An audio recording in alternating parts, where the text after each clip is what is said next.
तो बच्चों, good morning सभी को। आज आप लोगों को क्लास 9th के फिजिक्स चैप्टर गति मैं पढ़ाने चल रहा हूँ। गति को अंग्रेजी में मोशन भी कहते हैं। जो क्लास 9th में यह चैप्टर बहुत महत्वपूर्ण है। तो चलिए देखते हैं गति को किस प्रकार से पढ़ा जा सकता है और गति क्या होता है। सबसे पहले हम लोग जानेंगे कि गति यानी कि मोशन। गति कहते किसे हैं, गति होता क्या है। तो गति, कोई भी वस्तु गति में तभी कहा जा सकता है जब समय के साथ अपने स्थिति में वह वस्तु परिवर्तन लाते रहता है। यानी कि कोई भी वस्तु गति में तभी है जब वह समय के साथ अपनी स्थिति को बदले। यानी कि यह मार्कर आप देख रहे हैं, यह मार्कर अभी आपके सामने स्थित है और यह मार्कर अब हॉरिजॉन्टल से वर्टिकल हो गया, फिर हॉरिजॉन्टल हो गया। यानी कि समय के साथ, जैसे कि अभी आप मेरा हाथ देख रहे हैं, तो बात के करते हुए इस हाथ को मैं आपके तरफ डायरेक्शन प्रतीत कर रहा हूं। तो ये सारी चीजें गति का ही उदाहरण है। गति का उदाहरण इसलिए है क्योंकि यह हाथ समय के साथ अपने डायरेक्शन को चेंज कर रहा है। तो इसी को हम लोग गति बोलते हैं। गति के कुछ उदाहरण होते हैं। गति के प्रत्यक्ष और अप्रत्यक्ष उदाहरण होते हैं। तो गति के प्रत्यक्ष उदाहरण कहने का मतलब क्या है कि गति के प्रत्यक्ष उदाहरण और अप्रत्यक्ष उदाहरण। तो प्रत्यक्ष उदाहरण में जैसे आप रेलगाड़ी में बैठे होते हैं और रेलगाड़ी चल रही होती है, तो रेलगाड़ी के साथ साथ आप भी गति में होते हैं। और अप्रत्यक्ष उदाहरण कहने के मतलब है कि जिसे आप देख नहीं सकते हो, जिसे वैसी गति जिसे आप देख नहीं सकते हो, वैसे गति को सिर्फ आप महसूस कर सकते हो। जैसे कि हवा की गति। हवा की गति को आप देखते हैं, कभी हवा की गति को आप देख नहीं सकते, उसे महसूस कर सकते हैं। और उसे महसूस करके कोई भी साइंटिस्ट उसे मेजरमेंट करता है कि हवा की वेग बहुत ज्यादा था, या 200 मीटर पर सेकेंड था, या 300 मीटर पर सेकेंड था। तो हवा को आप लोग महसूस कर सकते हैं, हवा को देख नहीं सकते हैं। तो गति के दो उदाहरण होते हैं, अप्रत्यक्ष और प्रत्यक्ष। तो अप्रत्यक्ष में वैसी उदाहरण जिसे आप देख नहीं सकते हैं, और प्रत्यक्ष में वैसा उदाहरण जिसे आप देख सकते हैं। तो यहाँ पे देखिएगा कि हवा की गति, मौसम परिवर्तन की घटनाएं, सूर्योदय एवं सूर्यास्त का होना, पृथ्वी के गति का होना होता है।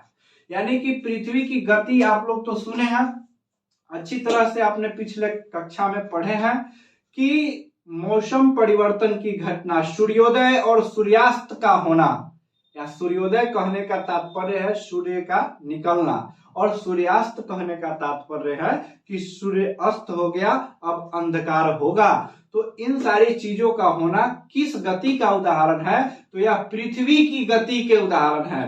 पृथ्वी के गति के कारण सूर्योदय और सूर्यास्त होता है। लेकिन समझना इस बात को है कि पृथ्वी जब गति करती है, पृथ्वी जब गति करती है, तो कोई भी आदमी पृथ्वी को चलते देखा है?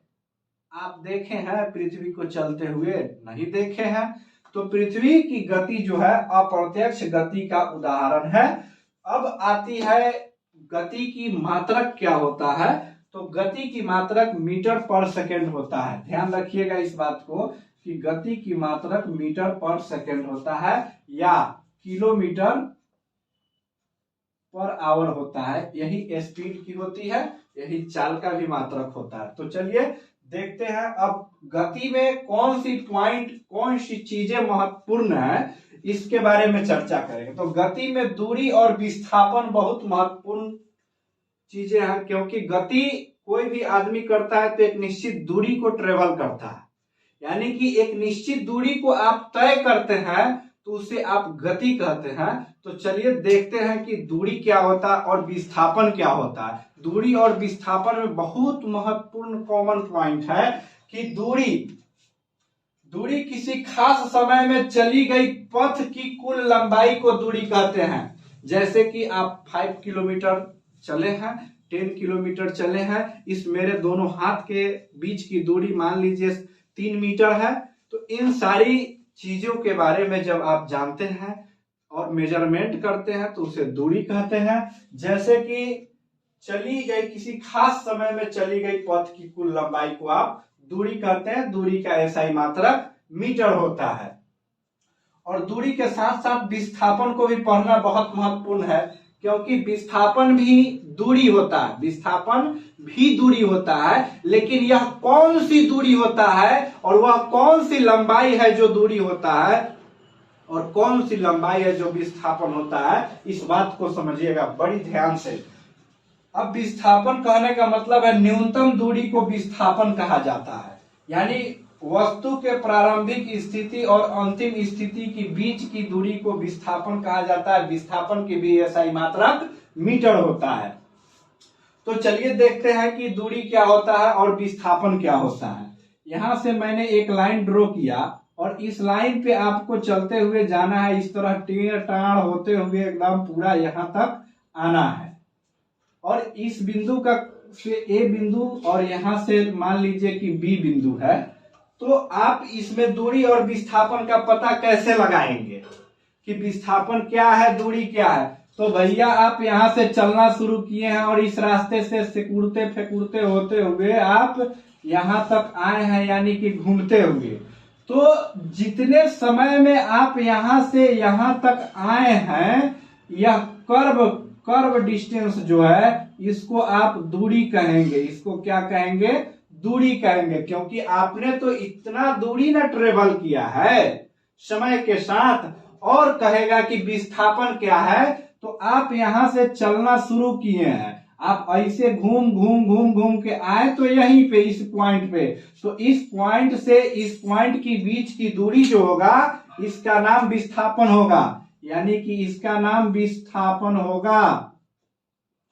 यहां से यहां तक की यह न्यूनतम दूरी को आप विस्थापन कहेंगे। और ये घूम घाम करके आप पूरे मार्केट के सैर करते हुए आएंगे तो इसको आप क्या कहेंगे? दूरी कहेंगे। तो दूरी और विस्थापन में कॉमन पॉइंट यही है कि मिनिमम डिस्टेंस को आप विस्थापन कहते हैं, मैक्सिमम डिस्टेंस को आप क्या कहते हैं?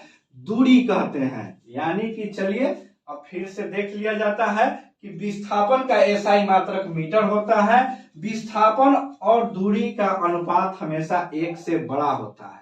अब कहने का मतलब है कि इस बात को हम समझाएं आपको कैसे कि दूरी और विस्थापन का वैल्यू जो होगा रेशियो का, वह 1 से बड़ा होगा। क्यों 1 से बड़ा होगा? इस बात को देखिए, अगर दूरी समय के साथ, दूरी का डिफिनेशन क्या है कि समय के साथ परिवर्तित किया गया कुल लंबाई को आप दूरी कहते हैं। तो क्या यह समय के साथ जब आप परिवर्तन करेंगे तो क्या आप 0 किलोमीटर कर सकते हैं? नहीं कर सकते हैं। अब उसके बाद में विस्थापन है। तो विस्थापन यहां से यहां तक की जो यह न्यूनतम दूरी है, तो यह भी तो 1 किलोमीटर, 2 किलोमीटर, 3 किलोमीटर हो सकता है विस्थापन। इसलिए इसको और इसके दोनों के बीच का अनुपात हमेशा 1 से बड़ा या बराबर होगा, 1 से छोटा नहीं हो सकता है। अब सिर्फ अगर विस्थापन की बात कहेगा, केवल विस्थापन की बात कहेगा, तो कभी कभी विस्थापन 0 हो सकता है। अगर विस्थापन अकेला है तो यह विस्थापन 0 के बराबर भी हो सकता है। यह कैसे होगा, इसे प्रदर्शित करते हैं हम इस लाइन के द्वारा। ध्यान दीजिएगा इस बात पे कि विस्थापन 0 क्यों होता है। विस्थापन 0 इसलिए होता है कि अगर कोई वस्तु यहां से ट्रेवल किया, यहां से शुरू किया अपनी यात्रा और यहां पे आया और रुकने के तत्पश्चात रुका भी नहीं और फिर यहां से रिटर्न होकर के इसी पॉइंट पे आ गया, तो वस्तु की प्रारंभिक स्थिति, यानी कि वस्तु की प्रारंभिक स्थिति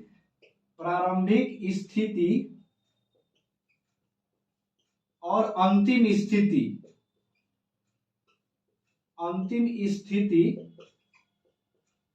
जब एक ही पॉइंट पे होगा, प्रारंभिक स्थिति गया यहां से और टर्नओवर जस्ट ही रिटर्न यहां पे आया और आके इसी बिंदु पे रुक गया तो यहाँ पे विस्थापन शून्य हो सकता है, लेकिन दूरी शून्य नहीं हो सकता है। मान लीजिए कि यह 5 किलोमीटर गया और 5 किलोमीटर आया तो टोटल ट्रेवल इसका कितना का हुआ, 10 किलोमीटर का हो गया। लेकिन विस्थापन कहता है कि विस्थापन वह चीज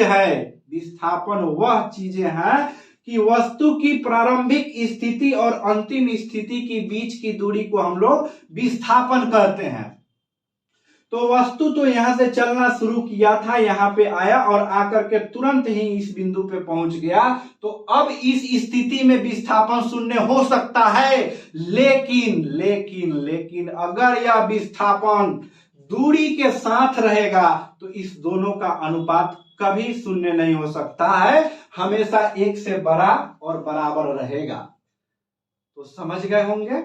अब चलिए यहाँ पे मैंने एक ग्राफ बना के रखा है जिसके माध्यम से आप दूरी और विस्थापन को समझेंगे बहुत ही आसान तरीकाओं से।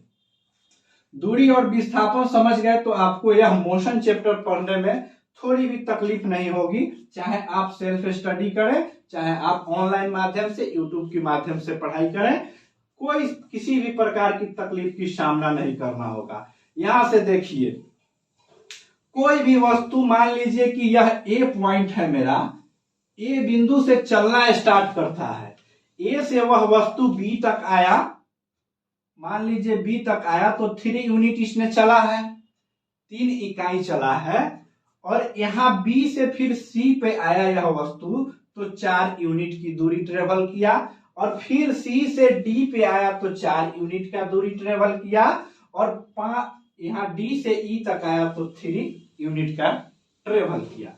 तो आप दूरी लिखना होगा आपको कि किसी वस्तु के द्वारा तय की गई दूरी इस ग्राफ के माध्यम से, इस संकेत के माध्यम से आप लिखें। तो दूरी लिखने की आपकी तरीका क्या होना चाहिए, सबसे पहले यहां से यहां तक आने में इसको 3 यूनिट लगा है, अब इस बी से सी तक जाने में इसको 4 यूनिट का लगा है, और यहां से यहां तक आने में फिर इसको 4 यूनिट चलना पड़ा है।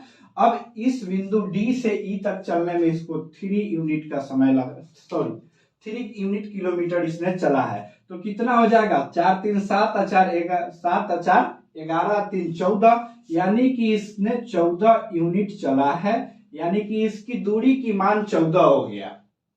ठीक है, दूरी का मान 14 हो गया।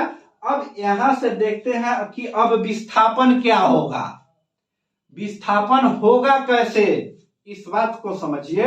विस्थापन की डिफिनेशन कहता है कि न्यूनतम दूरी हमेशा दो वस्तु की स्थिति के बीच, यानी वस्तु की दो स्थिति के बीच, प्रारंभिक और अंतिम स्थिति के बीच मिनिमम डिस्टेंस, तो मिनिमम डिस्टेंस कैसे होगा, तो पाइथागोरस ने दे के गया है हाइपोटेनस, राइट एंगल ट्रायंगल के हाइपोटेनस सभी आदमी जानते होंगे।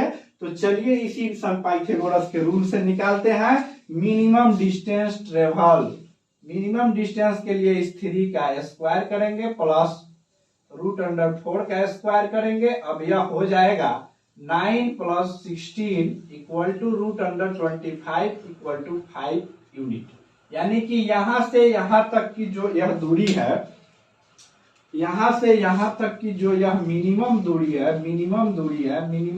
है यह 5 आया, यहां से यहां तक आने में 7 आया था, तो 5 ऊपर हो गया, तो 5 यह नीचे भी है, 5 5 5 5 5।